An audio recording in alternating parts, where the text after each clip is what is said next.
ഷാജിമാൻജി, നമ്മൾക്കറിയാം ഇപ്പൊ കഴിഞ്ഞ ദിവസമൊക്കെ വാർത്തകളിൽ നിറഞ്ഞിരുന്നതാണ് ഇപ്പം കിറ്റ് വിതരണം, അതല്ലെങ്കിൽ പഴകിയ അരികള്, പുഴുക്കളടക്കമുള്ള ക്ഷുദ്രജീവികൾ അടങ്ങിയ ഭക്ഷ്യ സാധനങ്ങൾ വിതരണം ചെയ്യുക. ഒരുപാട് ആ ഒരു വാർത്തകളൊക്കെ നമ്മൾ കണ്ട് വേദനിച്ച സമയം തന്നെയാണുള്ളത്. ഇപ്പം അവിടെ ഈ ക്യാമ്പുകളിലുള്ള ആ ഒരു ദുരിതപൂർണമായുള്ള ജീവിതം ഇപ്പോൾ എങ്ങനെയാണ്? ഇത്തരത്തിലുള്ള ഈ കിറ്റ് വിതരണവും മറ്റുള്ള അരി സാധന സാമഗ്രികൾ വിതരണം, ഇതൊക്കെ എന്താണ് ഇപ്പൊ അവിടെ നടന്നുകൊണ്ടിരിക്കുന്നത്? അവിടുത്തെ ലോക്കൽ അനുഭവം എന്താണ് ഇപ്പൊ അവിടെ? ഈ കിറ്റ് വിതരണം എന്ന് പറയുമ്പോൾ ഒരുപാട് സന്നദ്ധ സംഘടനകൾ, ഗവൺമെന്റിന് ഇതില് നയാ പൈസയുടെ ചെലവില്ല. വിവിധ സന്നദ്ധ സംഘടനകളാണ് എല്ലാ കാര്യങ്ങളും ചെയ്തത്. വിവിധ സംസ്ഥാനങ്ങളിൽ നിന്ന്, വിവിധ രാജ്യങ്ങളിൽ നിന്ന് പോലും മറ്റു പല സംഘടനകളിലൂടെയും സഹായം പ്രവഹിച്ചിട്ടുണ്ട്. അപ്പോ ഈ സഹായങ്ങളൊക്കെ ഇവിടെ ഈ ഭക്ഷ്യധാന്യങ്ങളാണെങ്കിൽ ഇവിടെ പല ഗോഡൌണുകളിലായിട്ട് കൂട്ടിയിട്ടിരിക്കുകയായിരുന്നു. ഞങ്ങൾ ആക്ഷൻ കൗൺസിലിന്റെ നേതൃത്വത്തിൽ തന്നെ ഈ SKMJ സ്കൂളിൽ പോയിട്ട് ഞങ്ങൾ അതിനെതിരെ ശബ്ദമുയർത്തിയപ്പോഴാണ് അത് ആളുകൾ വിതരണം ചെയ്യാൻ തയ്യാറായത്.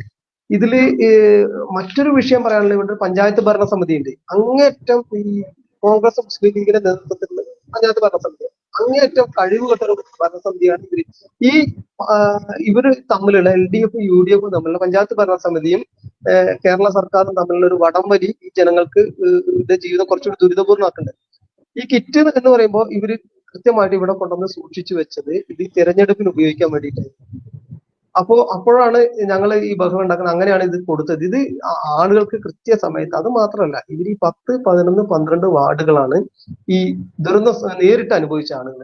അതിനോട് ചേർന്ന് 9ാം വാർഡുണ്ട്. അത് മാത്രമല്ല ഈ പ്രദേശം, വെള്ളരിമല പ്രദേശത്തെ മേപ്പാടി KB റോഡിന് അങ്ങോട്ടുള്ള ഈ പ്രദേശത്തെ എല്ലാ ഭൂരിപക്ഷ ആളുകളും ഈ വെള്ളരിമല മേഖലയിലെ ടൂറിസം മേഖലയായിട്ട് ബന്ധപ്പെട്ട് ഉപജീവന മാർഗം നടത്തുന്ന ആളുകളാണ്. ഈ ആളുകളെല്ലാം തന്നെ പ്രത്യക്ഷമായോ പരോക്ഷമായിട്ടോ ഇതിന്റെ ദുരന്ത ഫലം അനുഭവിച്ചിട്ടുണ്ട്. പലരുടെയും പട്ടിണിയാകുന്ന ഒരു അവസ്ഥയായിരുന്നു. ഈ ബാക്കി വന്ന ദുരിതബാധിതർക്ക് കൊടുത്ത് ബാക്കി വന്ന ഈ ഭക്ഷ്യധാന്യങ്ങളെ കൃത്യമായിട്ട് വെച്ച് താമസിപ്പിച്ച് ഇത് നശിച്ചു പോകാതെ ഈ ആളുകൾക്ക് കൊടുത്തിരുന്ന ഇങ്ങനെ ഒരവസ്ഥ വരില്ലായിരുന്നു. ഭൂരിപക്ഷം ഇവര് ഇപ്പോഴും പല ഭക്ഷ്യധാന്യങ്ങളും ഇവർ സൂക്ഷിച്ചു വെച്ചിട്ടുണ്ട് ഇത് കൊടുക്കാതെ.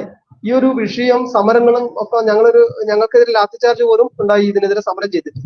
ഈ ഭക്ഷ്യധാന്യങ്ങൾ കൃത്യമായിട്ട് കൊടുത്തിരുന്ന ഇങ്ങനെ ഒരു അവസ്ഥ ഉണ്ടാവില്ലായിരുന്നു. പുത്തുമല, അതുപോലെ തന്നെ ഈ പുത്തുമലയിലൊക്കെ എന്ന് പറഞ്ഞിട്ടുണ്ടെങ്കിൽ ഈ അടിയന്തര ധനസഹായം, മറ്റു കാര്യങ്ങളും മറ്റു വിവിധ സംഘടനാ സഹായം ഞങ്ങൾ ഈ 3 വാർഡുകളുടെ ചൂരൽമല, മുണ്ടക്കൈ, അട്ടമല പ്രദേശ ആളുകൾക്ക് ലഭിച്ചപ്പോഴും ഞങ്ങളുടെ തൊട്ടടുത്തുള്ള പുത്തുമല പ്രദേശ ആളുകൾ അങ്ങേറ്റം ദുരിതത്തിലായിരുന്നു. അവർക്ക് ഇത്തരം ഒരു സഹായം കിട്ടിയിട്ടില്ല. ഈ ഭക്ഷ്യധാന്യങ്ങൾ അവർക്ക് കൊടുക്കരുത്, അവരുടെ പട്ടിണിയെങ്കിലും മാറുമായിരുന്നു ഒരർത്ഥത്തിൽ. അതുപോലെ തന്നെ നമ്മളെ ഇവിടുത്തെ പഞ്ചായത്ത് ഭരണത്തിൽ ഞാനൊരു വിഷയം വിട്ടുപോവുകയാണെങ്കിൽ എന്താ പറയാ, ഈ ജൂലൈ 30 പുലർച്ചെ, ജൂലൈ 29 രാത്രി 30 പുലർച്ചെ ഈ ദുരന്തം ഉണ്ടായപ്പോൾ അതിന് തൊട്ടും 29ാം തീയതി എല്ലാം പ്രാദേശികമായിട്ടുള്ള വ്യത്യസ്ത ആളുകള് ഈ പൊതുസമൂഹത്തോട് വിളിച്ചു പറഞ്ഞാണ് വലിയ രീതിയിലുള്ള അപകടം ഉണ്ടാവും, ആളുകളെ മാറ്റി താമസിക്കുന്നത്. 2019 അന്നത്തെ ഭരണസമിതി CPM ആയിരുന്നു. രാഷ്ട്രീയം ഞാൻ യാഥാർത്ഥ്യം പറയണം എന്നുള്ളതുകൊണ്ട് പറയാം, അന്ന് ഞങ്ങളെ പോലുള്ള പ്രാദേശിക എല്ലാ രാഷ്ട്രീയ പ്രവർത്തകരെയും ഉപയോഗപ്പെടുത്തിക്കൊണ്ട് വിവിധ പ്രദേശങ്ങളിൽ ആളുകളെ മാറ്റി അന്നത്തെ പഞ്ചായത്ത് ഭരണസമിതിയുടെ നേതൃത്വത്തില്. അതുകൊണ്ട് തന്നെയാണ് പുത്തുമല ഉരുൾപൊട്ടൽ ഉണ്ടായപ്പോൾ കേവലം 17 പേരിലേക്ക് ചുരുങ്ങിയത് ഭരണസംഖ്യ. ആ പ്രദേശത്തുള്ള എല്ലാ ആളുകളെയും മാറ്റിയിരുന്നു. 102 വീടുകളാണ് അവിടെ പുത്തുമല ആ സമയത്ത് ഉരുൾപൊട്ടിയത്. അന്ന് തന്നെ ഈ ഗവൺമെന്റ്, ഇപ്പോഴും ഗവൺമെന്റ് ഇതിൽ 1500ഓളം വീടുകൾ വ്യത്യസ്ത സംഘടനകൾ ഇപ്പോഴും സ്പോൺസർ ചെയ്തിട്ടുണ്ട്. ഗവൺമെന്റിന് ഇതിൽ വലിയ ചെലവൊന്നുമില്ല. പുത്തുമലയിൽ അതുപോലെ തന്നെയായിരുന്നു. 102 വീടുകളാണ് ഞങ്ങൾ കണ്ടെത്തിയിരുന്നത് ഇങ്ങനെ നേരിട്ട് ബാധിച്ചു എന്നുള്ളത്. അതില് പൂത്തപ്പള്ളി എന്ന് പറയുന്ന സ്ഥലത്ത് മാതൃഭൂമി സ്ഥലം ഏറ്റുകൊടുക്കുകയും വിവിധ സന്നദ്ധ സംഘടന വീട് വെച്ചു കൊടുക്കുകയും ചെയ്തു. അത് പ്രകാരം 52 പേർക്കാണ് അവിടെ വീട് വെച്ചു കൊടുത്തത്. 50 പേര് വീടിന്റെ സ്ഥലത്തിനുള്ള 10 ലക്ഷം രൂപ വാങ്ങി അവർ പോയി. അതുപോലെ തന്നെ ഈ ദുരന്ത സമയത്തും ഇതുപോലെ വലിയ തോതിലുള്ള സന്നദ്ധ സംഘടനകൾ സ്പോൺസർ ചെയ്തിട്ടുണ്ട് വീടുകളെ. അതവിടെ നിൽക്കട്ടെ, ഞാൻ വിഷയത്തിലേക്ക് വരാം. അപ്പൊ ഞാൻ ഗവൺമെന്റിന് ചെലവില്ല, ഗവൺമെന്റ് ഇത് പരമാവധി ധനം വാങ്ങിയെടുത്ത് മറ്റ് രീതിയിലേക്ക് ചെലവഴിക്കാനാണ് ഉദ്ദേശിക്കുന്നത് എന്നുള്ളതുകൊണ്ടാണ് ഞാൻ ഈ വിഷയം വിട്ടുപോകുന്നത്. 29ാം തീയതിയും 28ാം തീയതിയും കനത്ത മഴ പെയ്യുമ്പോൾ വയനാട് ജില്ലയില് എവിടെ ഓറഞ്ച് അലർട്ട്, എന്ത് അലർട്ടാണെങ്കിലും മഴ ഒരു പരിധിയിലപ്പുറം പെയ്താൽ ഞങ്ങളുടെ വെള്ളരിമല മേഖലയിൽ അത് ഒരു റെഡ് അലർട്ട് തന്നെയാണ്. കാരണം ഡിസാസ്റ്റർ പ്രോൺ ഏരിയ ആണ്, അത് ദുരന്ത സാധ്യത പ്രദേശമാണ്. അവിടെ വന്നിട്ട് അന്ന് തന്നെ തഹസിൽദാരുടെ നേതൃത്വത്തിൽ ഫയർഫോഴ്സിന്റെ ഒരു ടീം വന്നിരുന്നു. ആ വന്ന സമയത്ത് ഇവരെ മാറ്റാൻ ശ്രമിച്ചു. ഈ ആളുകളെ അവിടുന്ന് മാറ്റാൻ ശ്രമിച്ചപ്പോ അവിടുത്തെ ഈ പ്രാദേശിക, അതായത് പഞ്ചായത്ത് മെമ്പർമാര്, അവരുടെ പാർട്ടി അടക്കമുള്ള ആളുകൾ, അത് UDF നേതൃത്വം കൊടുക്കുന്ന ആളുകൾ, അവർ കൃത്യമായിട്ട് അതിനെ തടയുകയാണ് ചെയ്തത്. കാരണം അവിടെയുള്ള റിസോർട്ടുകൾ ഏകദേശം പൂർണ്ണമായിട്ട് 90% ഒക്യുപ്പൈ ചെയ്യുന്ന, ഇല്ലെങ്കിൽ കൈവശം വെച്ചിരിക്കുന്നത് അവിടുത്തെ വിവിധ മെമ്പർമാര്, ഇല്ലെങ്കിൽ അവരുടെ ആളുകളൊക്കെയാണ്, ഇല്ലെങ്കിൽ അവരുടെ രാഷ്ട്രീയം അതിലേക്ക് ആ ഒരു ഇതിലേക്ക് വരുന്ന ആളുകളാണ്. അതുകൊണ്ട് തന്നെ ഇവരെ തടഞ്ഞ് തിരിച്ചയക്കുകയാണ് ഇവർ ചെയ്തത്. ഇതുവരെയും അന്ന് മുതൽ കൃത്യമായിട്ടുള്ള ഒരു രക്ഷാപ്രവർത്തനം, അല്ലെങ്കിൽ മാറ്റി താമസിപ്പിക്കലും, ഒരു പൂർവ്വ രക്ഷ, അതായത് ദുരന്തത്തിന് മുമ്പ് ഈ ആളുകളെ മാറ്റി പാർപ്പിക്കാനുള്ള ഒരു നിലപാട് സ്വീകരിച്ചിരുന്നെങ്കിൽ ഇത്രയും ആളുകൾ മരണപ്പെടില്ലായിരുന്നു. ആ ആളുകളാണ് ഇന്ന് വന്ന് രക്ഷാപ്രവർത്തകരായിട്ട് അവാർഡൊക്കെ വാങ്ങിച്ചു പോകുന്നത്. ഒരു സങ്കടകരമായിട്ടുള്ള അവസ്ഥ ഉണ്ട്. അത്തരം ആളുകൾക്കെതിരെ ഒരു നടപടി എടുക്കണം എന്നുള്ള ഒരു നിലപാട് കൂടി ഉണ്ട്. ഈ ആളുകൾ തന്നെയാണ് ഭരണസമിതിയുടെ, അതായത് ഏത് ഭരണസമിതി ആയാലും, അതായത് സംസ്ഥാന സർക്കാർ ആയാലും ഈ നമ്മുടെ പ്രാദേശിക ഭരണകൂടായാലും ഇതിനെ നയിക്കുന്ന ആളുകൾ ഒറ്റക്കെട്ടാണ് അവരുടെ താല്പര്യങ്ങൾ സംരക്ഷിക്കുവാൻ വേണ്ടി ആളുകളെ തിരിച്ച് ആ ദുരന്ത ഭൂമിയിൽ കൊണ്ടുപോയി കുടിയിരുത്താനാണ് ഇവർ ശ്രമിക്കുന്നത്. ഇപ്പോ പുത്തുമല പച്ചക്കാട് എന്ന് പറയുന്ന സ്ഥലത്ത് ഉരുൾപൊട്ടി ഇതുവരെയായിട്ടും വൈദ്യുതി കണക്ഷൻ നൽകിയിട്ടില്ല. പക്ഷെ അവിടുത്തെ CPM-ന്റെ ലോക്കൽ സെക്രട്ടറി, ബ്രാഞ്ച് സെക്രട്ടറിയാണ് എഴുതി കൊടുത്തിരിക്കുന്നത് മുണ്ടക്കൈ പ്രദേശത്തിൽ കറണ്ട് അനുവദിക്കണം. 2019 തൊട്ട് 5 വർഷമായിട്ടും പുത്തുമല പച്ചക്കാട് കറണ്ട് അനുവദിച്ചിട്ടില്ല. ആ സ്ഥിതിക്ക് ഇപ്പോ അവിടുത്തെ CPM-ന്റെ ബ്രാഞ്ച് സെക്രട്ടറിയാണ് അവിടെ കറണ്ട് വേണമെന്ന് അപേക്ഷ എഴുതി കൊടുത്തിട്ടുള്ളത്. അപ്പം ഈ ദുരന്ത ബാധിത, അതുപോലെ തന്നെ പൂർണ്ണമായിട്ട് ആളുകളുടെ എണ്ണം കുറച്ചുകൊണ്ട് പുനരധിവസിപ്പിക്കേണ്ട ആളുകളുടെ എണ്ണം കുറയ്ക്കാനൊക്കെ ഇവർ ശ്രമിക്കുന്നത് അവിടെ ഈ റിസോർട്ട് ഉപയോഗിക്കുന്ന റിസോർട്ടിന്റെ ഓണർമാരായിട്ടുള്ള വിവിധ രാഷ്ട്രീയ പാർട്ടിയുടെ ആളുകൾ, അവര് ആ പ്രദേശം വീണ്ടും അവിടെ ഈ മലയടിവാരം, ദുരന്ത സാധ്യതയുള്ള ഈ മലയടിവാരത്ത് കൊണ്ടുപോയി ആളുകളെ വീണ്ടും താമസിപ്പിക്കാനാണ് ഇവർ ശ്രമിക്കുന്നത്. അതാണ് ഈ 50 മീറ്റർ ജോൺ മത്തായി കൃത്യമായിട്ട് അവിടെ ഈ പഠനത്തിന് വന്നപ്പോൾ അവരുടെ കൂടെ സഹായത്തിന് പോയ ആളുകളോട് കൃത്യമായിട്ട് പറഞ്ഞിട്ടുണ്ട്, ഈ പ്രദേശത്ത് വാസയോഗ്യമല്ല, ബുദ്ധിമുട്ടാണ്, പക്ഷെ എനിക്ക് പരിമിതികൾ ഉണ്ടെന്ന് അയാൾ അവിടെ അയാളുടെ സഹായികളായിട്ട് പോയ ആളുകളോട് പലരോടും പറഞ്ഞിട്ടുണ്ട്. പക്ഷെ അയാൾ റിപ്പോർട്ട് വന്നപ്പോൾ 30 മീറ്റർ 50 മീറ്റർ പരിധിക്ക് അപ്പുറത്തേക്ക് താമസം. അവിടെയുള്ള ആളുകളെ വലിയ രീതിയിൽ വഞ്ചിക്കുക മാത്രമല്ല, ഇവര് വലിയ ഗൂഢോദ്ദേശമുണ്ട്.